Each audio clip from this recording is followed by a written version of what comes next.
maybe the best team we'd seen all year. I thought they were very talented. Just keeps us running, keeps the carrot out in front of us and something to play for. So we're, and it helps our RPI and resume too.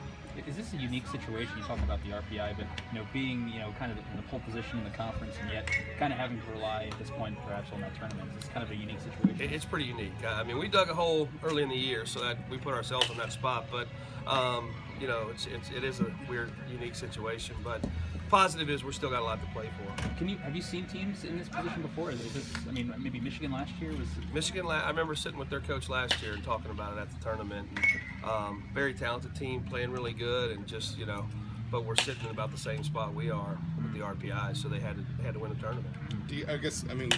What do you want guys thinking about? Do you want them thinking about getting that number up? Do you just want them? Do you sort of say let's win as much as we can, and that'll take care of itself? In our world, we're thinking about getting better today. I know that sounds, and just getting that next one against Kentucky. I mean, we're not talented enough to think too far ahead and overthink it for our guys. So it's I'm sure they read it in social media world. They kind of know what's going on, but I think they're very motivated in the conference right now, just to take care of business in the conference. What's the keys for you in order to end the season the way you want it? Any particular things that really need to happen? We're kind of taking care of the keys right now, I think. I mean, we're pitching at a high level, and we're defending probably at a higher level. And we're starting to see some guys who probably struggled a little bit early in the year starting to play well. I know Tony Butler, Alex Krupa, some of those guys have had really good weekends the last couple of weekends. That's makes us a better lineup. We've kind of known the bullpen is a bit of a strength, especially that back end, but how big was just BJ Sable coming in yesterday?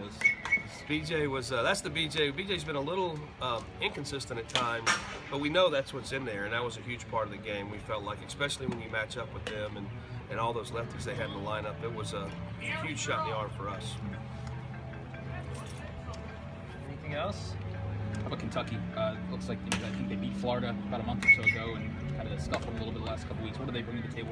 And they beat South Carolina 2 out of 3 this weekend. So SEC team, get a great opponent in our park, and a really good ball club. Very well coached by Gary Henderson, and we're excited to play them. I mean, hopefully in our world it's a chance for a better RPI. It's one of our better RPI games of the year, and but they're a tough ball club. How do you go pitching wise tomorrow? Is it Stevenson again? We're going to go Stever, but you'll see them all probably. It'll be one of those where we have to keep everybody fresh for the weekend, but also, especially coming off throwing a lot of guys yesterday. So we'll kind of mix and match all day long, but we'll start with Stever.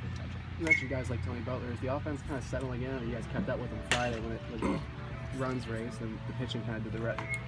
Is the offense at a point where it can kind of I think so. I think our offense has been more true just the last couple of weeks. I mean, up there this weekend it was a pretty offensive ballpark, so we needed that little bit of jolt maybe. But I just think guys are playing better with more confidence. I mean, Alex Krupa was a huge one, and Tony Butler. I mean, those two in our lineup, which we thought they were going to hit at the beginning of the year and just really started slow. They've been a huge jolt lately. And some of our regular mainstays like Didelo had a great weekend, and Sowers had big hits, and Feynman. I mean, some of those guys that have been there all year, having those guys around them was huge.